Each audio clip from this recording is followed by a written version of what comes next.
nesta paz, nessa harmonia, que a Renata fez com que nós nos envolvêssemos neste momento.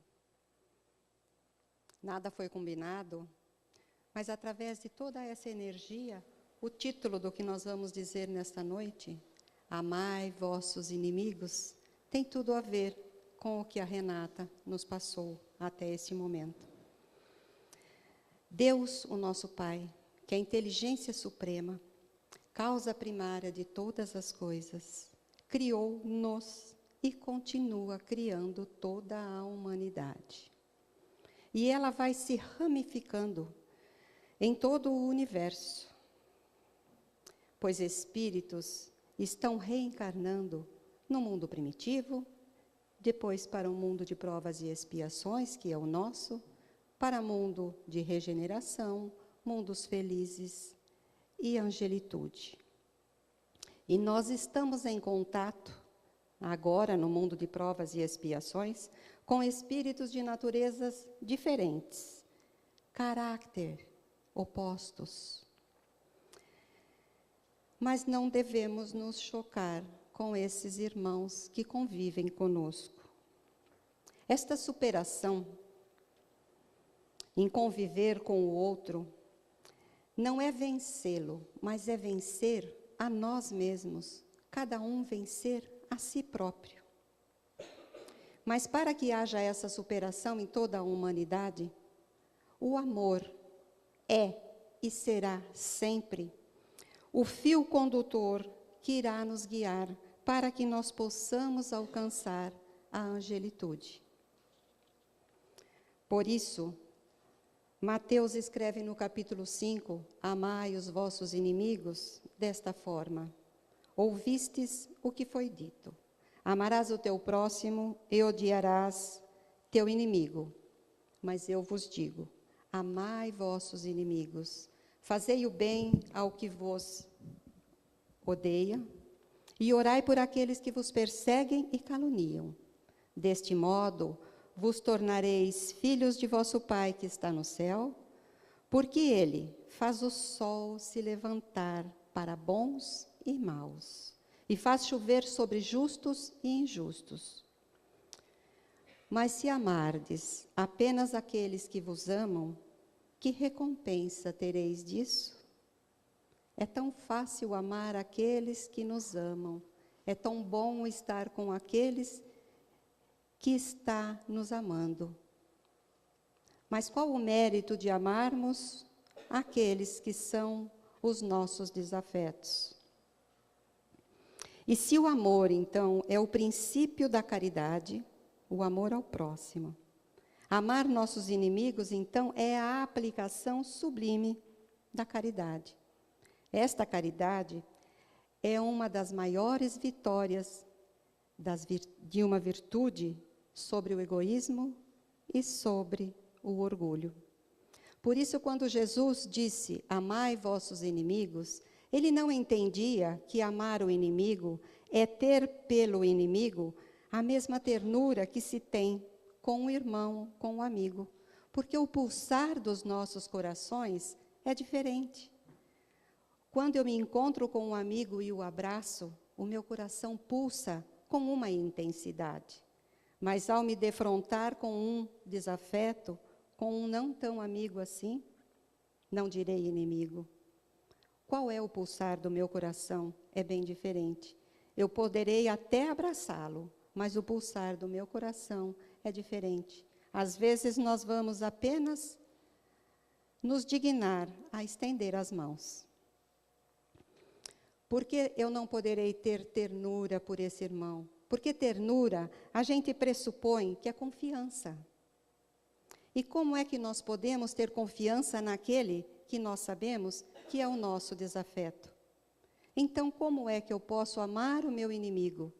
Amar o inimigo é apenas não ter por ele ódio, rancor, desejo de vingança, ou seja, não desejar o mal a ele.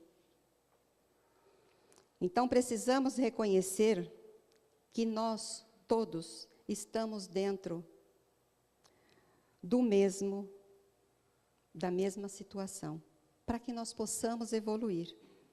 Precisamos reconhecer, então, que somos filhos do mesmo Pai e que todos nós temos conflitos, falhas, erros, dificuldades, defeitos, mas todos que convivem conosco também têm.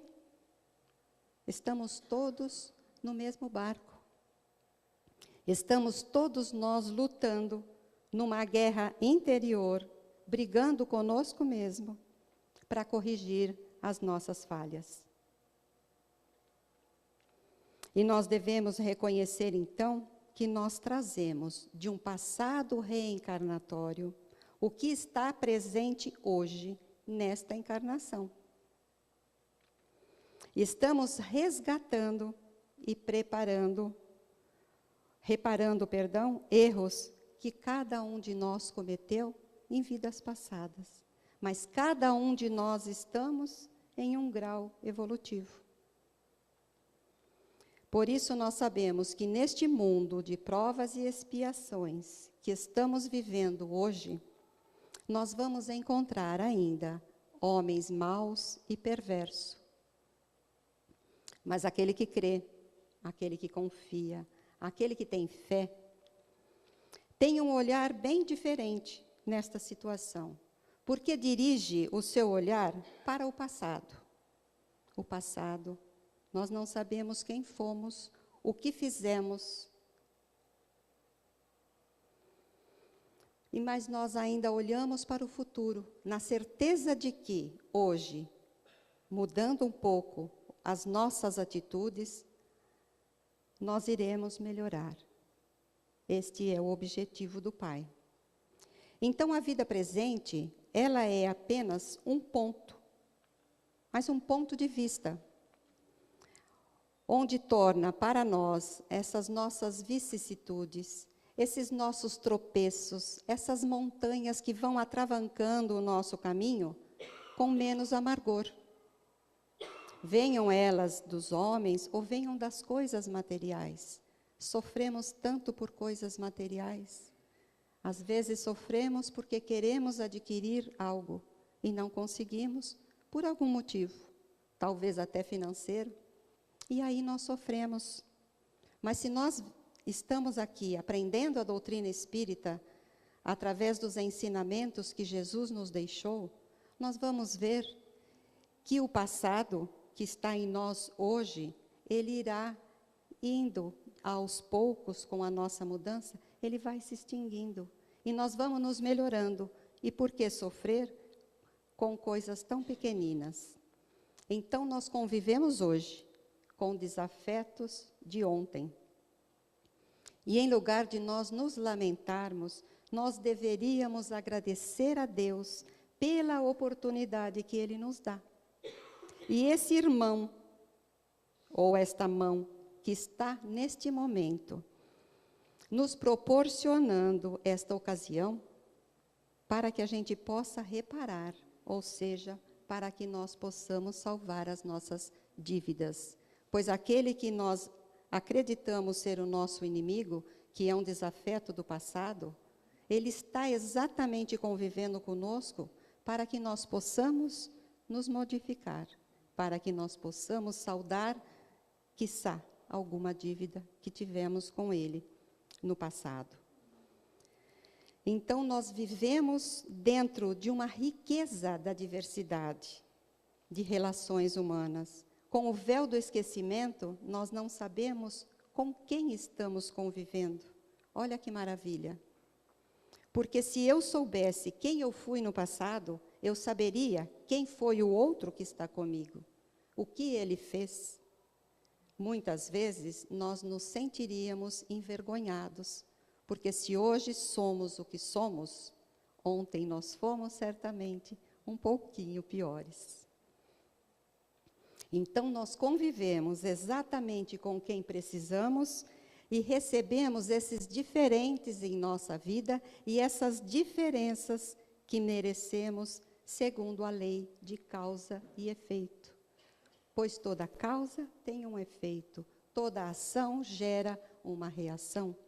Portanto, tudo aquilo que plantamos, nós temos que colher, Se não for nesta encarnação, será numa próxima. Mas, pela lei divina, nós temos que colher sim.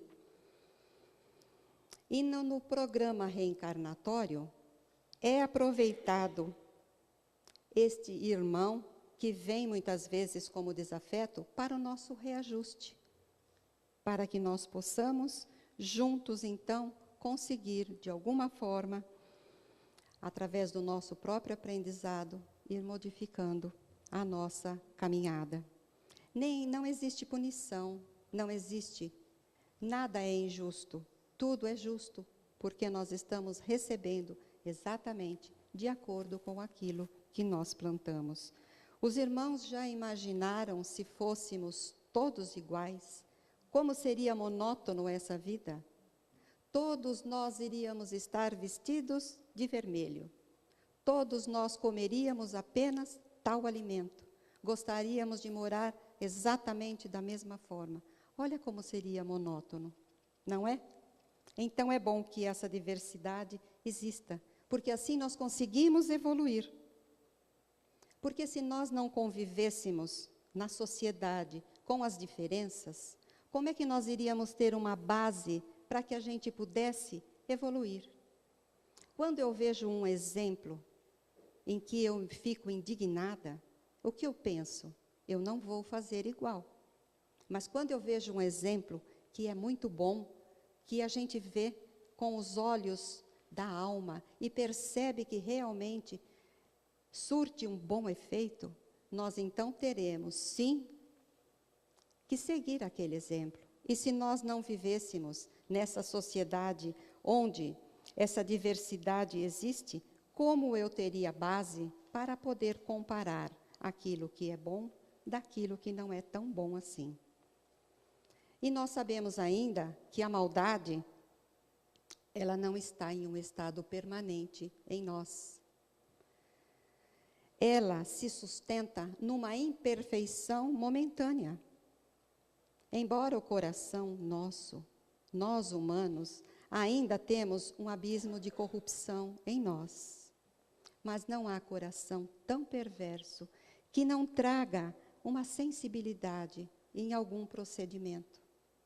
Mesmo inconscientemente, mesmo quando a gente acha que aquela criatura não tem nenhum amor, sim, às vezes inconscientemente, ele toma atitudes em que nós dizemos, nossa, não imaginávamos que ele iria fazer. Porque sempre lá no fundo, numa dobrinha mais oculta, tem um germe de um bom sentimento, que é uma centelha viva da essência espiritual de cada um de nós. Então, como a criança vai se corrigindo com o tempo, vai mudando, porque hoje nós já não fazemos mais as mesmas coisas que fazíamos quando éramos criança. A própria existência, a própria reencarnação vai fazendo com que nós tenhamos uma base. E então, nós vamos reconhecendo os nossos erros e vamos nos tornando melhores a cada dia. E o desafio é que nós consigamos conviver com a particularidade de cada um, sem querer adaptá-la à nossa visão. Porque nós sempre queremos que o outro mude. Nós sempre acreditamos que estamos com a razão. Mas para que o outro possa mudar, nós devemos ser o exemplo. Tem que partir de nós o lado bom, a melhoria, para que o outro possa se espelhar em nós. Mas como nós somos ainda muito egoístas e muito orgulhosos, nós ainda acreditamos que a razão está conosco.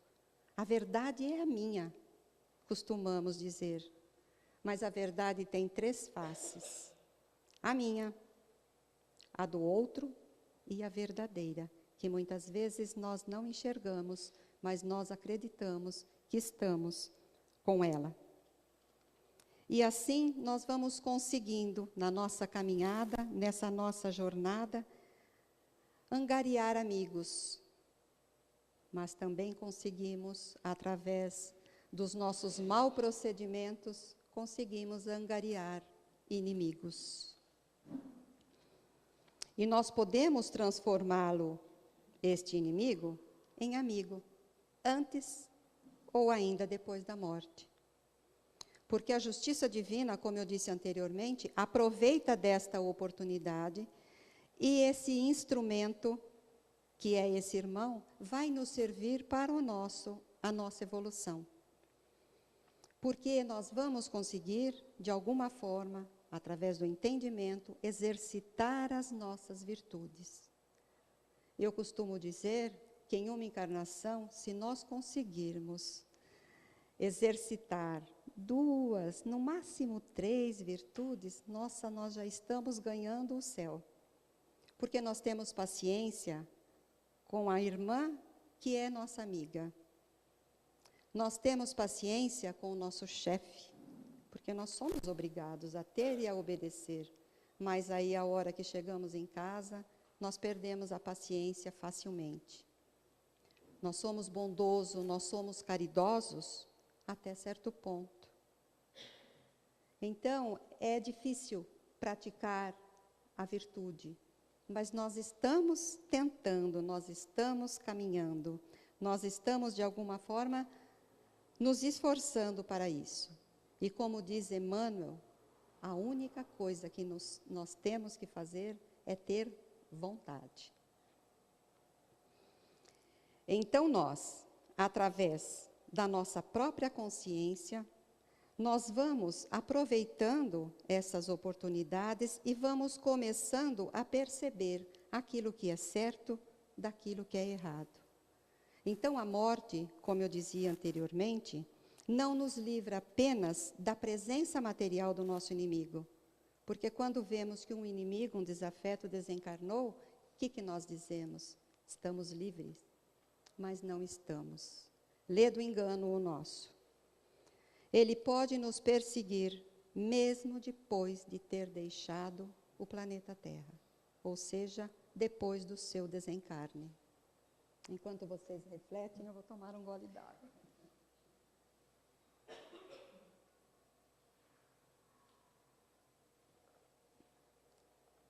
Por isso Jesus nos diz, reconcilia-te com o teu adversário enquanto estás a caminho com ele.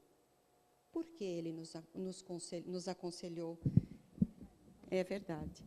Ele nos aconselhou que nos reconciliássemos com os nossos inimigos enquanto estamos aqui, a caminho com ele. Imaginemos no nosso desencarne. Quando nós acordarmos, estaremos encontrando ao nosso redor os nossos amigos, de braços abertos, dizendo, que bom que você chegou, estamos aqui, venha conhecer tal espaço, assim, vamos ver as flores que a Renata contou, não é? Mas, ao mesmo tempo, nós podemos chegar lá e não encontrar os nossos amigos de braços abertos. Podemos encontrar os nossos desafetos de braços cruzados. Então, nós devemos reconciliarmos com os nossos adversários, ou seja, com os nossos desafetos, enquanto estamos a caminho com ele. Por isso, nós temos que praticar o perdão na sublime máxima do Cristo, que é amai os vossos inimigos. Temos que ser indulgentes. Indulgência é jamais se ocupar com aquilo que o outro faz. Não devemos julgá-lo, nós devemos apenas abrandar, compreender o motivo por que o outro fez algo. É difícil, mas não é impossível. Porque a indulgência, então, nada mais é do que perdoar sem julgar as imperfeições alheias. Porque nós condenamos e nós nos esquecemos dos nossos próprios procedimentos, dos nossos próprios atos. Por isso Jesus disse, atire a primeira pedra. Mas para que nós possamos perdoar o outro sem julgar, nós temos que, primeiramente, perdoar a nós mesmos. Se nós não perdoamos os nossos próprios erros, nossas próprias faltas, como é que nós vamos conseguir compreender e perdoar os erros e as faltas alheias. Então, perdoar primeiro a si, nós devemos fazer isto logo, bem rápido, se possível, ainda hoje. Porque ninguém merece, ninguém precisa carregar seus erros do passado. Então, nós não sejamos injustos conosco mesmo. Às vezes, alguma pequenina falha que temos, que nos atormenta e nós não conseguimos nos perdoar. E, às vezes, quando colocamos a nossa cabeça no travesseiro, nos lembramos desta falha e dizemos, eu não devia ter feito isso, mas já foi feito, eu já fiz. Então, vamos reconhecer os nossos próprios erros e levar em conta que, muitas vezes, quando o cometemos, na realidade, nós tentamos fazer algo que parecia ser o melhor naquela ocasião, porque, às vezes, não tínhamos o entendimento em que estamos tendo hoje.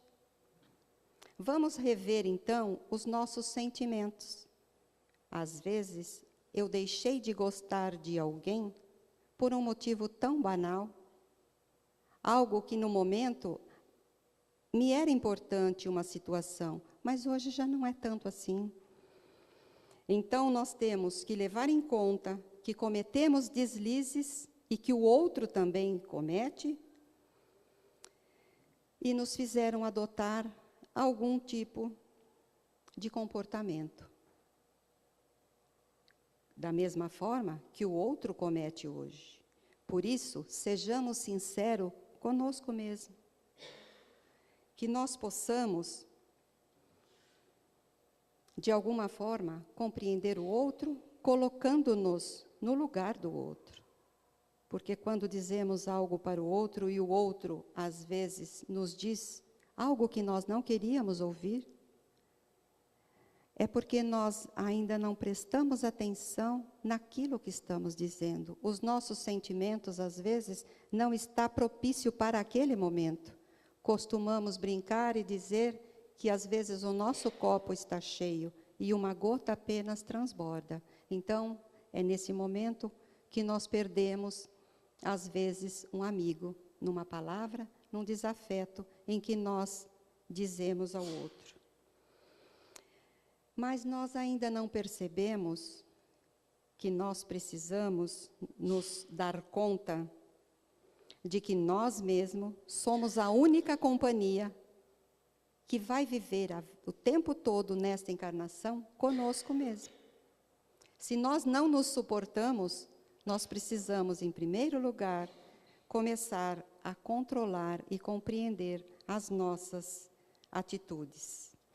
Porque nós vamos controlando os nossos pensamentos, que eles são determinantes para aquilo que nós vamos fazer de nós mesmos. Porque nas nossas orações, nós pedimos, perdoai nossas ofensas ou as nossas dívidas, da mesma maneira que perdoamos os nossos devedores e os nossos ofensores. Mas para quem é que nós estamos pedindo para que nos perdoe? Porque esta prece é feita ao nosso Pai. E nós então esperamos que Ele nos perdoe, sem que nós antes perdoemos o nosso amigo, o nosso irmão? Mas não é Ele quem vai nos julgar.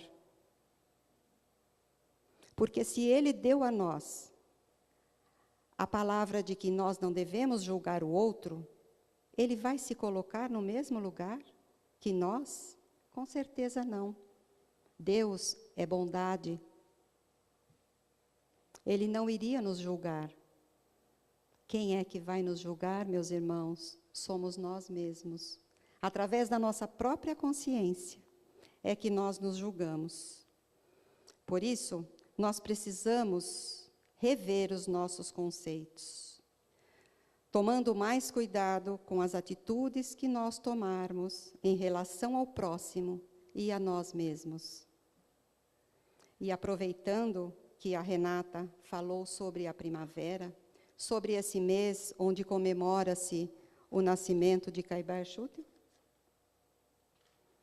nós vamos também citar, que não poderia passar em branco, nesse mês de setembro, o mês amarelo, onde nós estamos todos voltados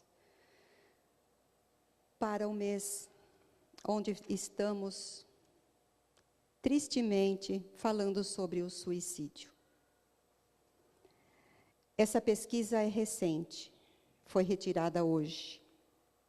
O suicídio no mundo, existe uma pessoa a cada 40 segundos, entre 15 e 29 anos.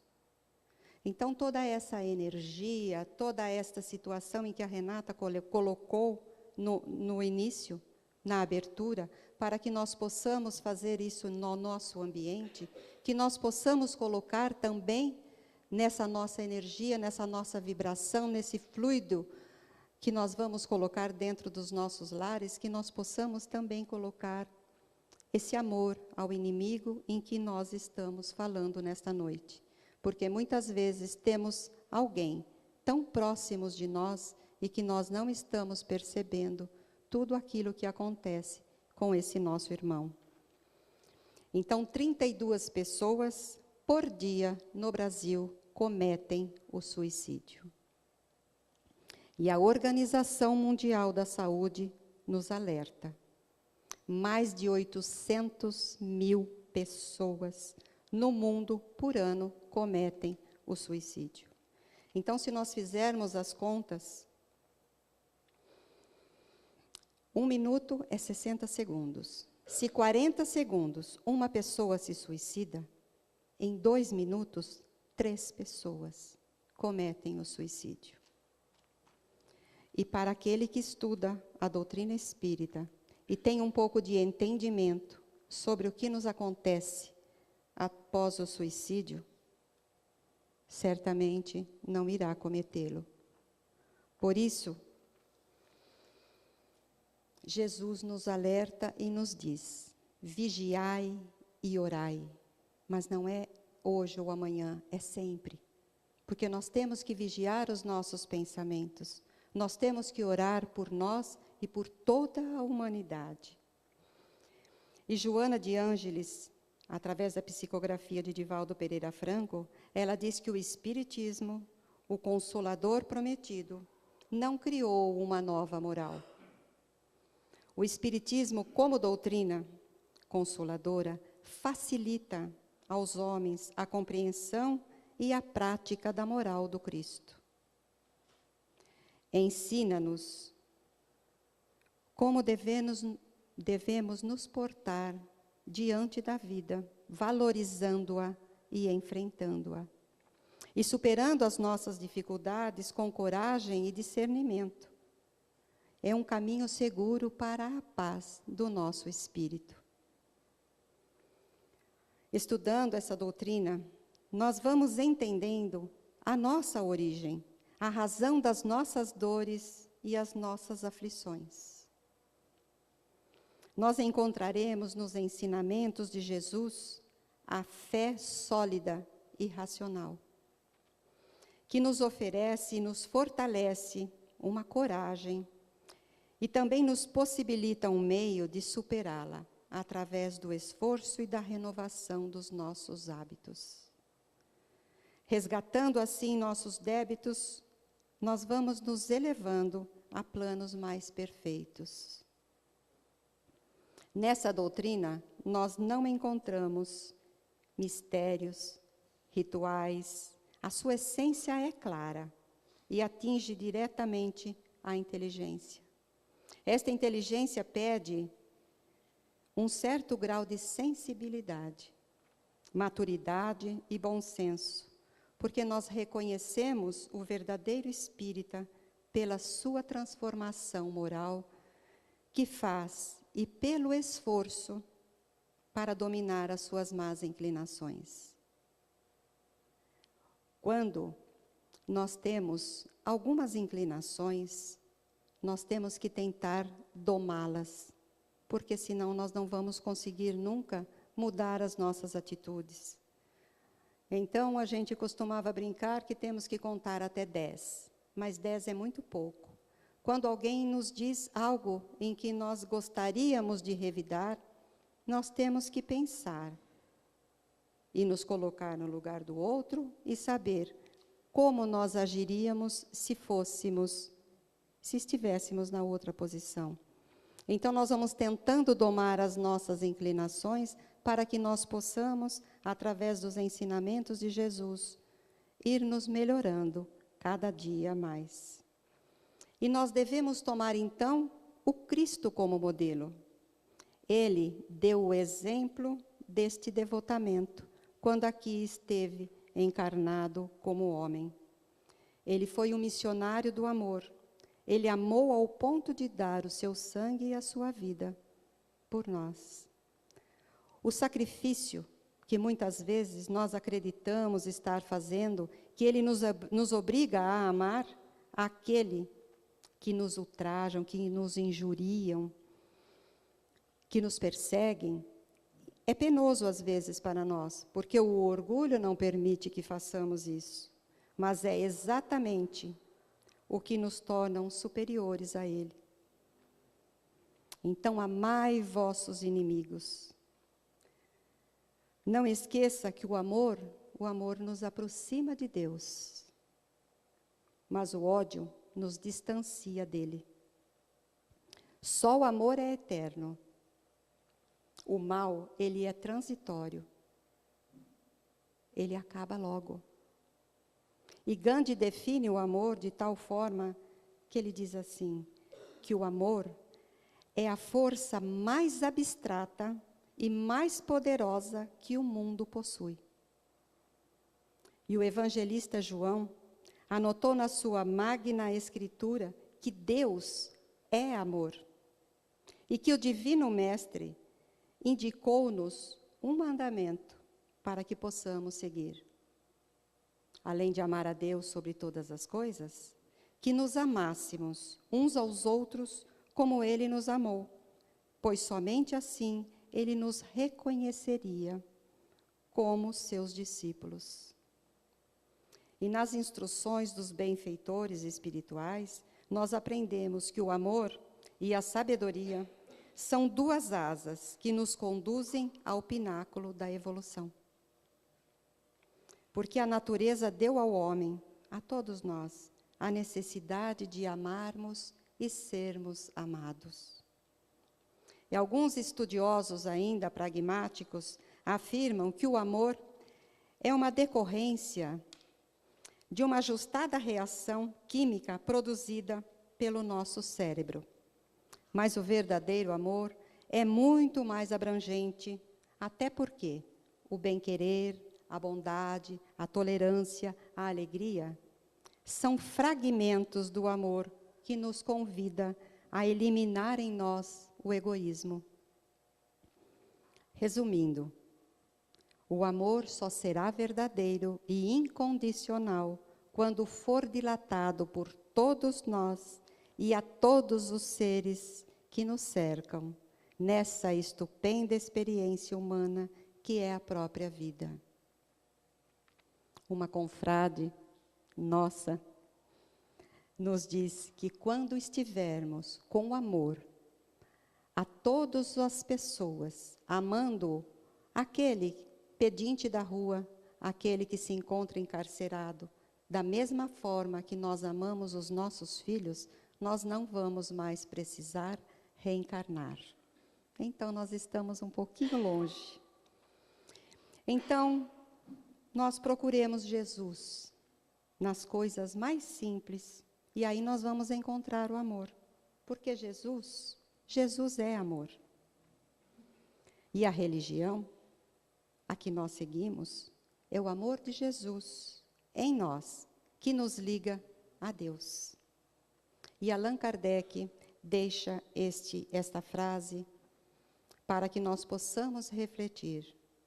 Quando todos os homens estiverem convencidos de que Deus é o mesmo para todos e de que esse Deus, soberanamente bom e justo, nada de injusto pode querer, que não dele, porém dos homens vem o mal. Todos se considerarão filhos do mesmo Pai, e se estenderão as mãos uns aos outros.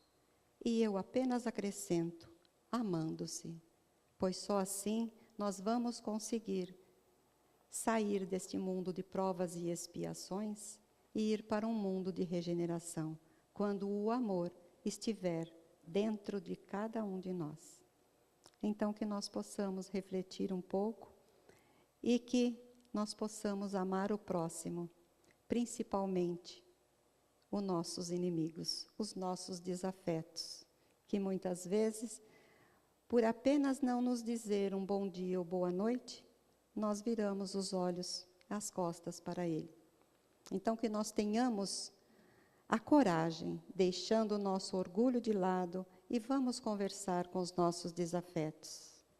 Se ele, porventura, não nos der esta oportunidade, nós já fizemos a nossa parte.